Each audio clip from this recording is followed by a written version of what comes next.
So this video is going to be about just ideas in chess and melee, um, and some of the mechanics behind what stems from these ideas. And I'm mostly rambling in these next approximately 30 minutes. So if you have questions about what I mean specifically, please ask them. Because I don't know the best way to explain my ideas, but I'm trying to explain them as clearly as possible to get as many people to understand. Um, if you only care about melee, you can skip to this time code. But if you care about chess as well, and sort of how I think about chess and how that relates to melee, watch the whole video. Again, it's mostly me rambling because it's kind of hard to develop a hard script for this kind of thing. Yeah, and so it's mostly just talking about general heuristics for controlling space in chess and melee. So in chess, there are many ideas. One of the easiest ideas to see is the first move, e4. So the idea behind e4, okay, I want to control this central space, I want to control this central space. It seems quite arbitrary, like why play e4 over d4, like d4 is going to control this square and this square, e4 controls this square and this square. What's the difference? And like the difference between a move like d4 and a move like e4. They're both ideas to occupy the center, which is a good idea in chess. But the move d4 opens up the diagonal for the dark squared bishop. And the move e4 opens up the diagonal for the light squared bishop and the queen, right? So e4 is more of this characterizes e4 as an aggressive opening. And it usually leads to, I guess, sharper games. And a sharp game is a game where both sides have to be very precise, right? So, in e4 lines, there might be moves that there might be only like a few moves in a certain position that allow you to win or draw, right? But in d4, there's usually going to be a lot more moves because this pawn is protected by the queen, right? So a lot more moves, it's more flexible opening, right? Because a lot more moves are available to you because your queen is already defending this pawn, right? But e4, it allows both diagonals to be open, but now you have to defend this pawn because the king can't defend it, right? So this is a trade-off, right? Immediately from the first move, you have a trade-off, and then, your opponent responds with e5. Okay, they have the same idea. They want to open their diagonals, and they want to control the different, asymmetric squares, right? And so then, okay, f4. The idea of f4 is, there's a lot of ideas here, right? The idea is to get this pawn away from defending this square, right? The idea is to open the f-file because the f7 square is usually very vulnerable for the king, right? And this can, lead to interesting games. So if accepted, then knight f3 is effectively a forced move because you need to defend the queen from coming to these squares, right? So if you think one move ahead, this guy really wants to play queen here because the only way I can block is with this pawn, or else I have to move my king, and then my king's in front of the bishop and the queen, and that sort of defeats the purpose of playing e4, right? So I have to prevent the queen from coming in here, because anyone who can calculate g3 can easily see that once f takes g3 is played, so if we just play this out, say if I play here, queen here, g3, and then you're losing a rook, right? And so knight f3 is effectively forced at this point because you need to prevent the queen from coming here. And so then, okay, knight f6. The idea behind knight f6, as with any knight move, is to control central squares as well, right? And this knight move comes with this knight f3 move comes with ideas to control these two central squares, right? So it's effectively forced to stop the queen from coming here, but inadvertently it leads to me controlling these two squares, right? And so the knight coming here is to attack that pawn, control that square. And then, okay, I attack the knight, so the idea is I want your knight to be off this f-file, right? I want this f-file open so that my rook can come in. And, it's like, if once the knight moves, maybe I can chase it around, maybe I can get to attacking the king. If the knight's on the other side of the board, right, if the knight's over here, it can't really defend the king, right? So knight d5, reasonable move. Bishop c4, attacking the knight. c6, defending the knight. It's not really a good defense, right? So this, and here's the thing with bad moves, right? This doesn't look like a bad move to a beginner, because a beginner's going to say, okay, I want to defend my knight. I have to defend my knight, otherwise I'm going to lose my knight. I don't want to move my knight because I want my knight defending my king, right? I need to defend this f7 square. So I'm just going to defend my knight with a pawn. But the problem with this is that it gives up too much central space. And this is why chess is hard, right? Because you have a pawn here, and now you are hoping that I don't take your knight here, because then you'd have pawns here, here, and here. Right? And that's actually a very awkward pawn structure to work with. And it doesn't control the center very well. White continues with castles. Bishop c5 check, d4. So bishop c5 check is just, the king is here. There's this open diagonal. Why not control these squares? Well, the idea behind d4 is to stop the bishop from controlling these two squares here. e3 and f2. And so, okay... now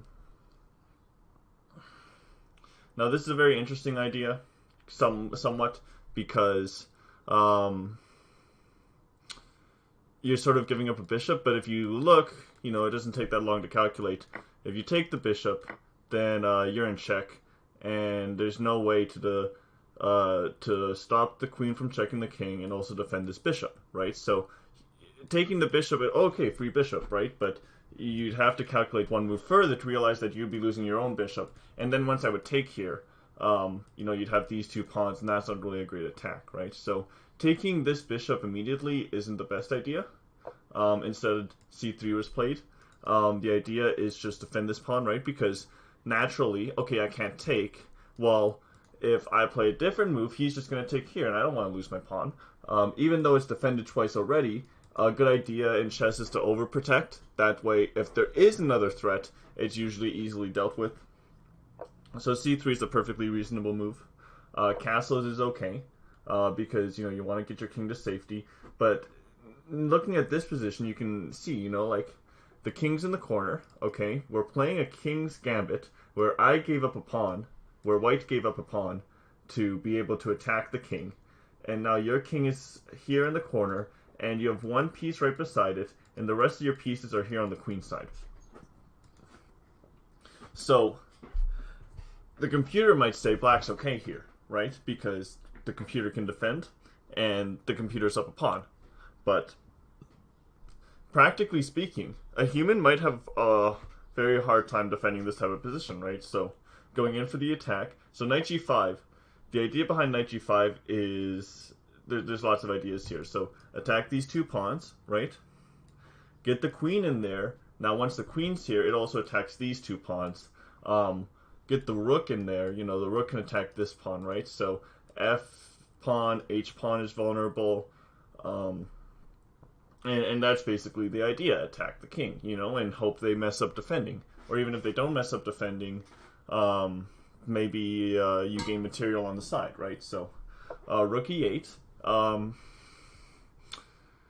It doesn't make all that much sense because you're giving up a defender of the f-pawn, right? And you could be activating these other pieces. The rook already moved once, right? So this is probably a losing move. But the idea is to allow the king to escape, right?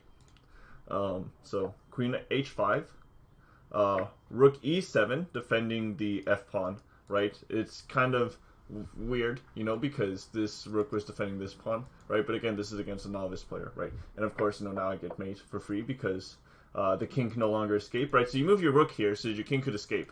But then once I played queen h5, you didn't calculate far enough, and then you realized, oh, my king can't really escape. So maybe a better move might have been like here, but then that's mate. So you really should,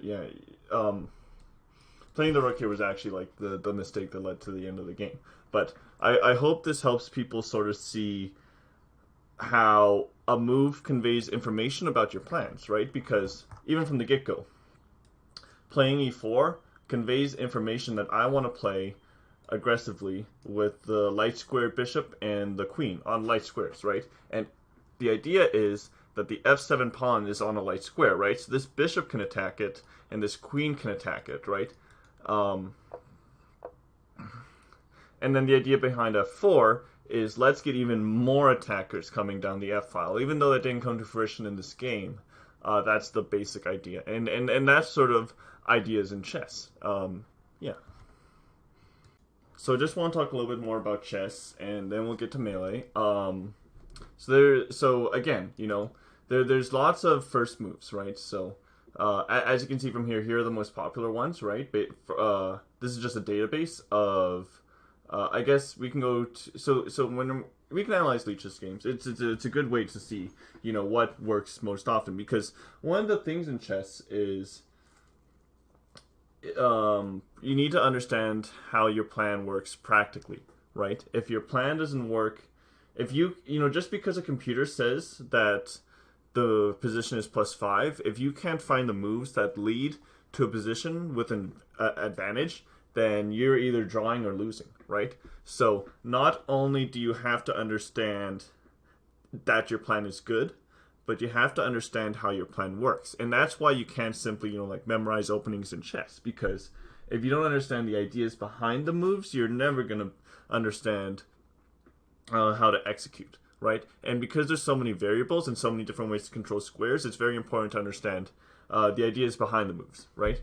And this also leads to very interesting opening ideas, right? Because so the idea of e4 is to get the bishop and queen on this on these diagonals. Okay, the idea of d4 is to control the center as well in the same way, right? But also, unleash the dark bishop, but also this pawn's protected. So there's different ways to visualize e4 and d4. But some people might ask, well, what's the idea behind c4? Are you trying to get this queen on this long diagonal? Well, no, that's not actually quite the plan, right? The plan of c4 is actually to control this square with the pawn, right? But of course, for some reason, you don't want your pawn on e4. And if your pawn was on e4, you would, if you wanted to control this square with a pawn on e4, you would have just played e4, right? So when someone's playing c4, it means they want to control this square, but not with e4, which means that they probably want to play e3. And one of the common ideas behind c4 is to play g3, bishop to g2, to further control this square, right? And this inhibits black from playing d5, right? But they can play e5, right? And so now black might have counterplay, right? Because black's controlling the center in a different way, right? So white's controlling the center on this square, but now white's sort of past that, right? Black doesn't care as much about that square.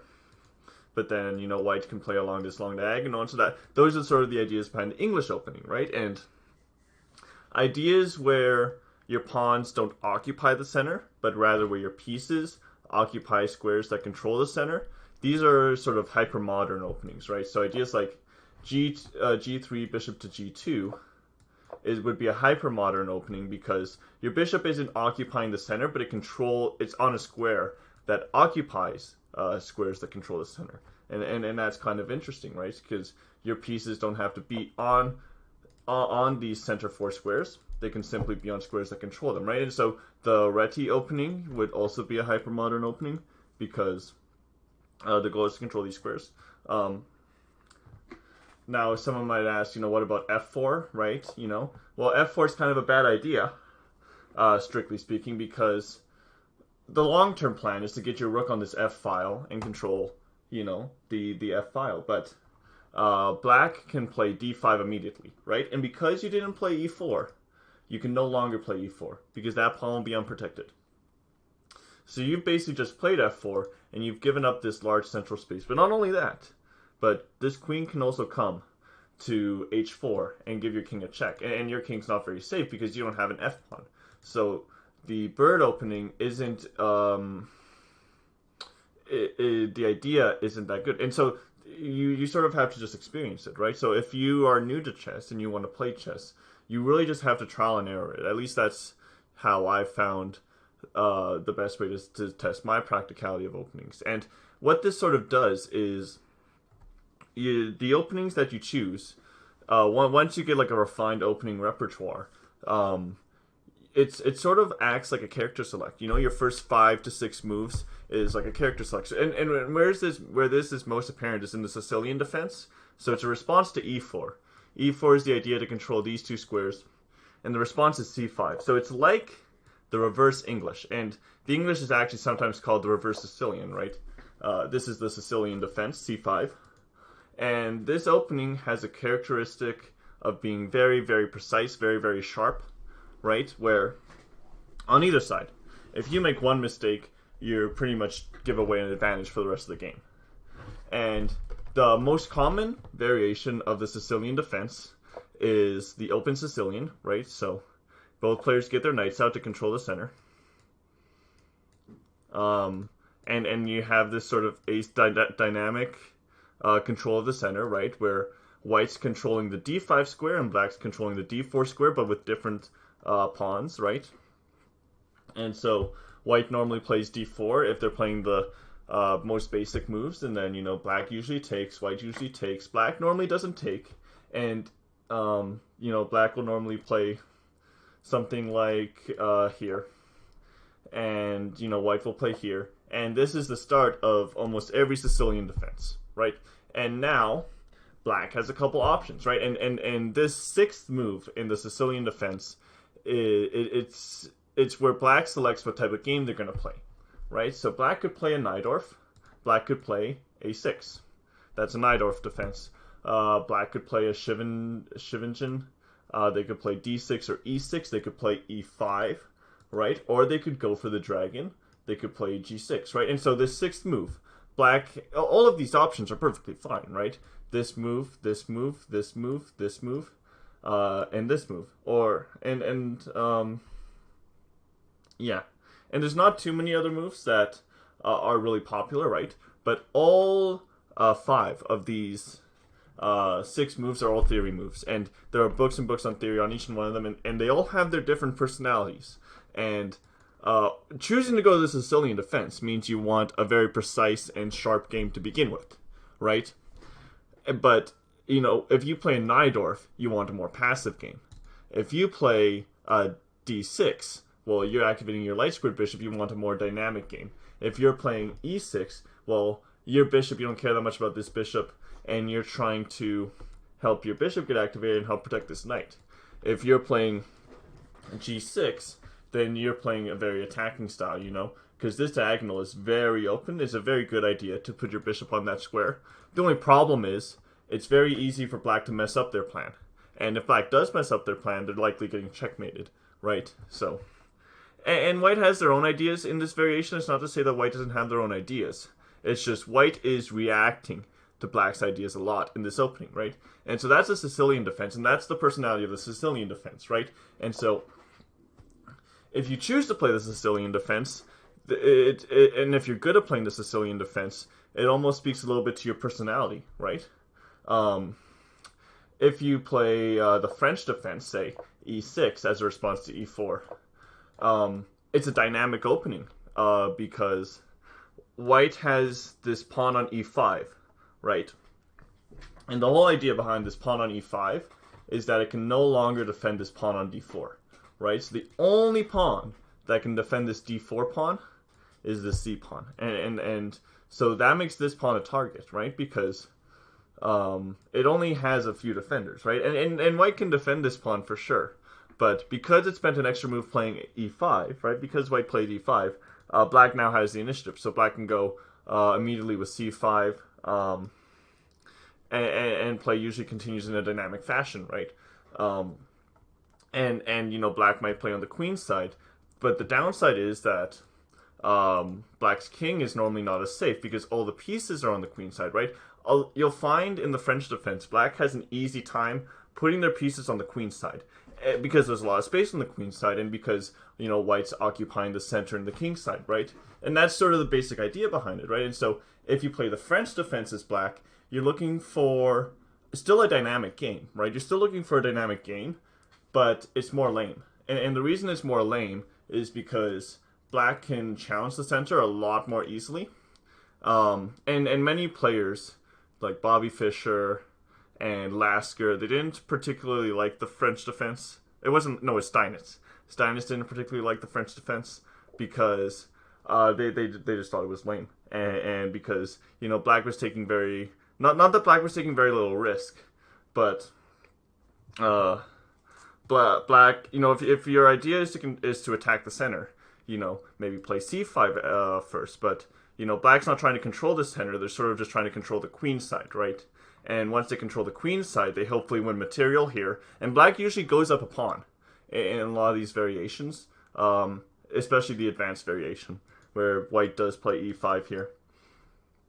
Black usually gets up a pawn, but usually their king gets attacked a lot, and so it really comes down to, is the attack overwhelming, or is black's compensation for the pawn, you know, is black is the fact that black's up a pawn enough to win the game. And so that's the French defense, and so the French defense is kind of lame, right? And so if you're picking the French defense, you know, you're sort of going for a lame type of opening. And if you play d4, you know, maybe they respond with d5 and you play the London. London has a lot of cheesy ideas, right? You know, ideas where you might want to, where you think your opponent might fall for a trap. And there's many traps in the London defense, right? Black might respond with e6, and then, you know, white might respond with knight f3. Black might respond with bishop to d6, trying to trade off these dark squared bishops because, you know, maybe that's a good idea. Because, you know, white spent a move putting his bishop here, so, and there's not that many spaces he would want to go to, but one of the ideas of the London defense is bishop g3, and black can't trade off these bishops, ever, right? And if black does decide to, it's a mistake. It's a huge, huge mistake, because black's king is going to be on the king side, and white's rook is here, and white's bishop is here. And white's bishop is going to come to here, and they're both going to attack this pawn, and this pawn's terribly hard to defend. So you can never play this as black, right? But that's one of the cheesy ideas, right? And it's very easy to see how black can, you know, get really screwed up if they don't know what they're doing here. So going for d4 and going for a London system is more solid, but you know, black has to be really careful so they don't fall for any of white's tricks, right? So there's sort of that personality with the London defense. There's also d4 with c4, right? So, you know, maybe d4, knight f6, c4, right? And so the idea of d4 and c4 is that, okay, I'm going to occupy the whole center, right? But white can sometimes have a hard time really, because, you know, they've created weaknesses. And this is why chess is hard, you know, because the fact that these two pawns are on these two squares means that white has some weaknesses on the queen side, right? And then they'll never be able to repair those weaknesses completely. And so black can play a solid, smooth game and not make too many commitments. And if they keep their pieces by their king, they're going to be able to defend most of white's attacks. So d4, c4 is more drawish because it leads to more sort of stale games. Of course, with any amateur, you know, like anybody who doesn't really know what they're doing, they're gonna usually have a decisive game, you know, where one side wins and one side loses. But when you get like really technical and really good at chess, not like I'm not really good, but when you get to like a master level, and people know all the tricks. Many openings can have a reputation for being very drawish, such as the Russian defense, right? So e4, e5, knight f3, knight f6. The idea is, even though you can take my pawn, I can just play queen e7, and then your knight has to go back, and now I have this pawn, and now you have to play bishop to e2 or something, right? And so, pretty much, white forfeits. You know, what white's pawn on e4 is no longer there, but black no longer has their e pawn.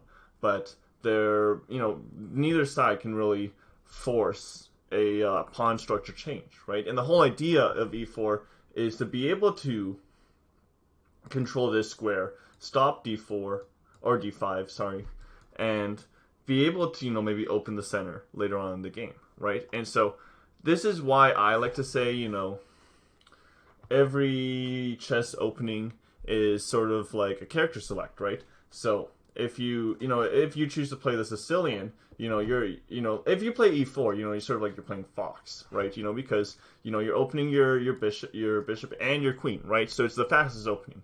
It activates the most pieces in one move, and Fox is really fast, right? So that's sort of the analogy there. And if you play c5, then you're playing Martha's black, right? So this is like Fox Marth, but it's more of an even game, right? And so black has dynamic control on the queen side, but any mistake, right? And that's sort of what makes Fox Marth kind of an interesting matchup, is because Fox can make one mistake and they're just dead, right? But Marth can also make one mistake and he's just dead, right? He can get shine spiked. People don't pay attention to like how often Marth can get killed. I mean, not saying that the matchup's not 60-40. I'm no expert on the matchup, but Marth can get killed pretty easily if he makes one small mistake, right? And so that's sort of the rule for this opening, right? Either side makes a small mistake and they're dead, right? And so that's sort of e4, c5. e4, e6, the French defense is sort of like, white's playing Fox, but black's playing Sheik, right? It's hard to penetrate black's fortress, but if you do, they're dead, 100%, right? And it's also kind of lame. And that's sort of why the French defense is kind of like Sheik, right? And so, d4 is kind of like Falco because, it's more solid, right? It's like you might live longer, and you're going to have more solid control over the center, right? That's the main thing, control over the center. But, you're not activating as many pieces as once. So, and Falco is a little bit slower than Fox, right? But there's also a lot of like, subgenres, right? And so just because you're playing e4, well, you could play pretty lame.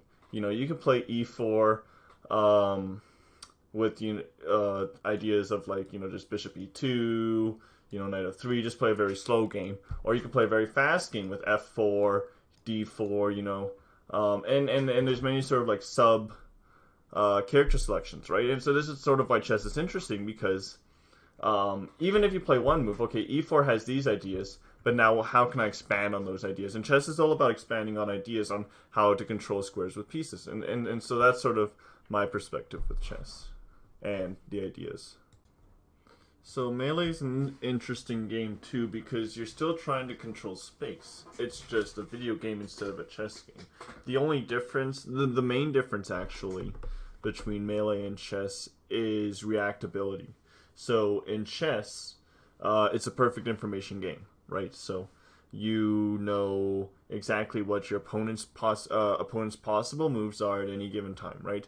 But in Melee, because shine comes out frame 1, you can't react to that.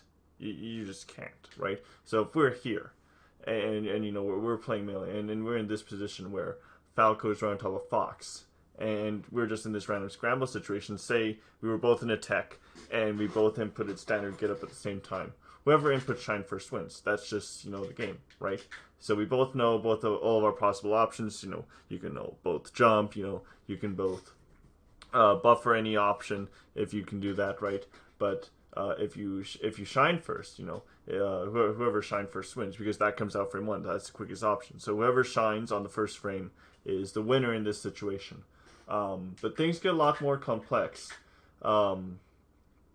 in just general neutral situations, and you have to develop a heuristic for how you want to work on these ideas, right? Because the main idea of Melee is that you have more options the closer you are to the center of the stage, right? So in this position, I have access to the move dash back, but the more I dash back, the less I have access to that move, and so you have to have part of your strategy in Melee has to control center stage, because if you don't try to control center stage, you're just playing from the edge, and if you're playing from the edge, you're by definition at a disadvantage. You can't be in an advantage state on the edge. You can win neutral from the edge, and if you're good at the game, like Mewtwo King, you can camp edge, or if you're Puff, you can camp edge, and if there's lag, or if they're not very good, then you can get Gimps easy, and you can win from the edge easy, right? But it's not a strategy that will win long term, because long term you need to control the center of the stage, and this is sort of how to view. So now you need to have a learning heuristic that takes into account not only the relative strength of your moves, because each move comes with a certain strength and a disadvantage, right? Dare has more landing lag, but it can sometimes be easier to combo your opponents with, and it's not crouch cancelable. Those are the main things. Nair has longer range because you have the hitbox is larger, right? You see how his legs extend in front of him. So Nair covers more space in front of Falco, right? But it's crouch cancelable, right? So Dare doesn't have that same area that it covers in front of him.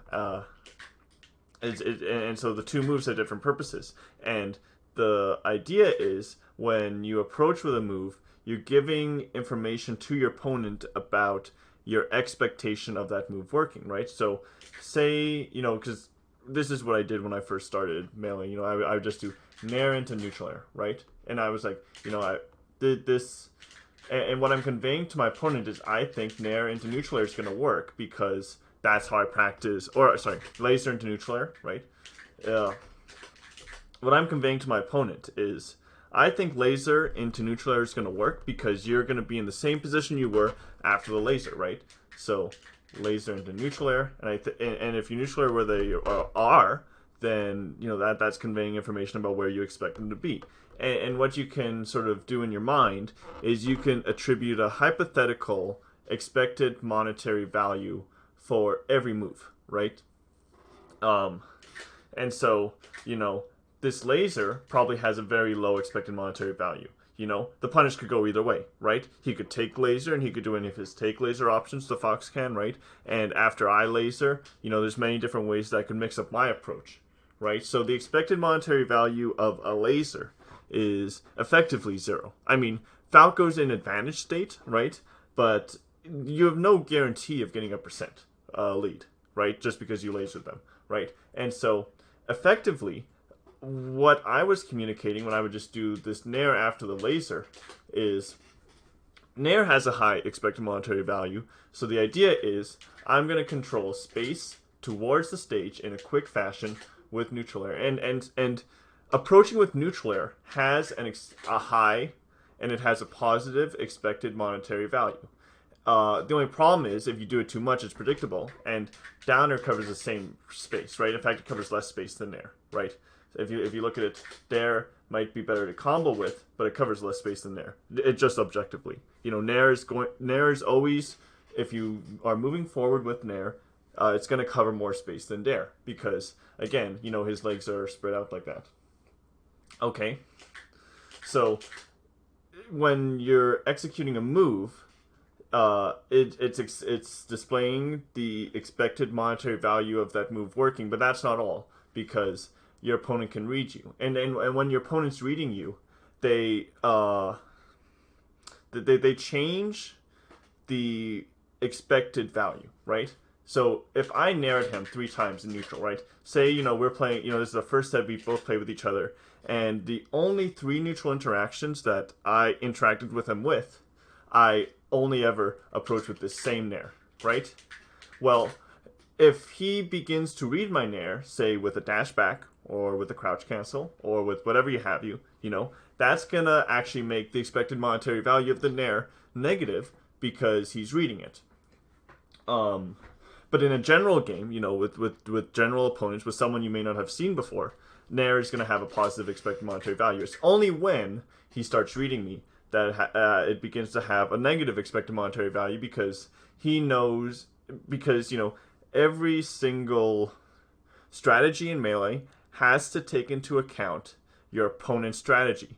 And this is what makes Melee hard, is because not only do you have to execute moves that have a positive expected monetary value, but you also have to have an adaptable strategy. So not only does your strategy have to pursue not only do you have to recognize positive EMVs, right? Because there's definitely negative EMVs in Melee, right? So like say downer, right? If I just downer off the stage like this, it has a negative expected monetary value because you lose a stock, right?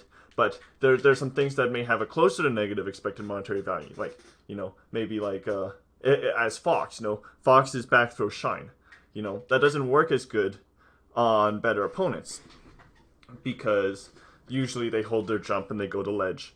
and Fox can't really punish that. So back throw gives your opponent ledge, so it probably has a close to 0 expected monetary value, and that's why back throw shine isn't that good of an idea at higher levels, because back throw shine has a low, if not negative, expected monetary value, because in order to execute, Fox has to go off stage with a shine, and usually by that point the opponent's got ledge, right? So if Fox has to recover after the shine, after going for back throw shine, they might even be at a disadvantageous position, right? And so it can be hard to find, and the problem with Melee is, just because a strategy worked doesn't mean it has a positive monetary value. You see, it can work just because they're bad, right? But that doesn't mean that the option you chose has a positive expected monetary value, right? And so your strategy also has to be adaptable, and that's also the hard part, right? Because they are gonna choose. It's like many people have many different options to counter my Nair, because that's my favorite approach option, right? And I love approaching with Nair. Some they full hop in place and come down with a falling up air. Sometimes they crouch cancel and they go for a grab, and sometimes they dash back. And I have to have a plan to counter all of his possible options, right? And so I know the general way people try and stop Nair. And if maybe he just ignores that threat, and maybe he just he lets me Nair at him in the corner, and he just takes center stage,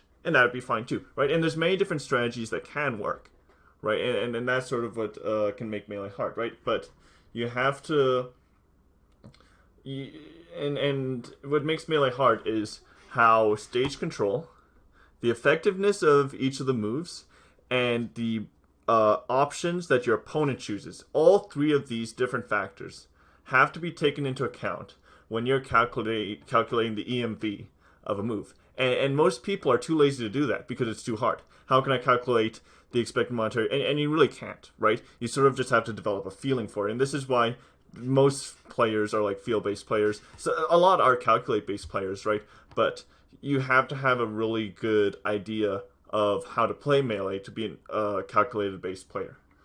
Because, you have to understand in a deep way all of the options your opponent has at their disposal. But once you understand all the options they have at their disposal, you can limit those options, right? And that's why Melee centers around covering the most options possible. And that's sort of also why back throw shine doesn't it doesn't have a high expected monetary value, is because when you back throw someone you're basically gambling that they're going to mess up, right? And if they don't, then you didn't cover that many options, right? You just back through them, and you covered one option with shine. You covered jump in as soon as you can. Okay, you only covered one option. That's not very good. So that's sort of how I view Melee, and how to how like covering space gets taken into account with the expected monetary value in Melee.